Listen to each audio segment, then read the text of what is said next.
Political ವಿಚಾರಕ್ಕೆ ಬಂದಾಗ ಸಿದ್ದರಾಮಯ್ಯನವರ ಸರ್ಕಾರ ಬಂದಾಗಿಂದ ಸಾಲ ಹೆಚ್ಚಾಗಿದೆ, ಸಾಲ ರಾಮಯ್ಯ ಅಂತ ಅಶೋಕ್ ಅವರು ಇವತ್ತು ಎಕ್ಸ್ ಖಾತೆಯಲ್ಲಿ ಬರೆದು ಹಾಕಿದ್ದಾರೆ. ಅಲ್ಲ, ಸಾಲದ ಅದಕ್ಕೊಂದು ಇತಿಮಿತಿ ಇದೆ. 25% ಒಳಗಡೆ ಇರಬೇಕು ಅಂತಕ್ಕಂಥ ನಿಯಮ ಏನಿದೆ ಅದರ ಒಳಗಡೆನೇ ಇದೆ. ಹೆಚ್ಚು ಅಂತಂದರೆ ಈಗ ನಮ್ಮ ಸಾಲದ ಅಬ್ಸಲ್ಯೂಟ್ ನಂಬರ್ಸ್ ನೋಡಿದ್ರೆ ಬೇರೆ ಬೇರೆ ರಾಜ್ಯಗಳು ನಮ್ಮ ದಕ್ಷಿಣ ಭಾರತದಲ್ಲಿ ಕನಿಷ್ಠ ಅಟ್ಲೀಸ್ಟ್ ನಾವು ದಕ್ಷಿಣ ಭಾರತದ ಲೆಕ್ಕ ತೊಗೊಂಡ್ರು ನಾವೇ ಕಡಿಮೆ ಇದ್ದೇವೆ.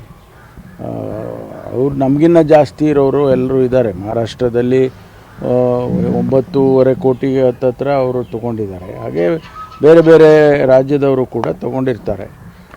ಆದರೂ ನಾವು ವಿದಿನ್ ಅವರ್ ಫೈನಾನ್ಷಿಯಲ್ ಡಿಸಿಪ್ಲಿನಲ್ಲಿ ಇದ್ದೇವೆ. ಇನ್ನೊಂದು ಫೋನ್ ಟ್ಯಾಪಿಂಗ್ ವಿಚಾರವಾಗಿ ಸರ್, ಮತ್ತೆ ಒಂದು ಆರೋಪ ಇರುವಂಥದ್ದು DCM ರವರ ಬಣ್ಣದ ಕಾಲ್ಗಳನ್ನು ಟ್ಯಾಪ್ ಮಾಡಬೇಕು, ಅವರ ಮೂವನ್ನು ನೋಡಬೇಕು ಅಂತ ಸಿದ್ದರಾಮಯ್ಯನವರು ಫೋನ್ ಟ್ಯಾಪಿಂಗ್ ಮಾಡ್ತಾ ಇದ್ದಾರೆ.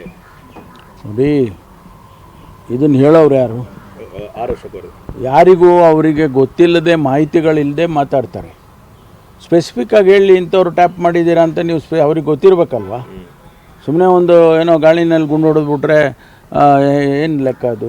ಅವರು ಸ್ಪೆಸಿಫಿಕ್ಕಾಗಿ ಇಂಥವ್ರು ಫೋನ್ ಟ್ಯಾಪ್ ಮಾಡಿದ್ದೀರಾ ನೀವು ಅಂಥ ಮಾಹಿತಿ ಇದ್ದರೆ ಹೇಳಿ ನಮಗೆ. ಸುಮ್ಮನೆ ಒಂದು ಪಾಸಿಂಗ್ ರೆಫರೆನ್ಸ್ ಥರ ಹೇಳಿದ್ರೆ ಪ್ರಯೋಜನ ಇಲ್ಲ. ಯಾವ ಫೋನ್ ಟ್ಯಾಪಿಂಗು ಕೂಡ ನಡೀತಾ ಇಲ್ಲ ಅಂತ ಹೇಳಿ ಈಗಾಗಲೇ ಮುಖ್ಯಮಂತ್ರಿಗಳು ಹೇಳಿದ್ದಾರೆ, ನಾನು ಹೇಳಿದ್ದೇನೆ. ಸರ್, ಪೊಲಿಟಿಕಲ್ ವಿಚಾರಕ್ಕೆ ಬಂದಾಗ ಸಿದ್ದರಾಮಯ್ಯನವರ ಸರ್ಕಾರ ಬಂದಾಗಿಂದ ಸಾಲ ಹೆಚ್ಚಾಗಿದೆ, ಸಾಲ ರಾಮಯ್ಯ ಅಂತ ಅಶೋಕ್ ಅವರು ಇವತ್ತು ಎಕ್ಸ್ ಖಾತೆಯಲ್ಲಿ ಬರೆದು ಹಾಕಿದ್ದಾರೆ. ಅಲ್ಲ, ಸಾಲದ ಅದಕ್ಕೊಂದು ಇತಿಮಿತಿ ಇದೆ.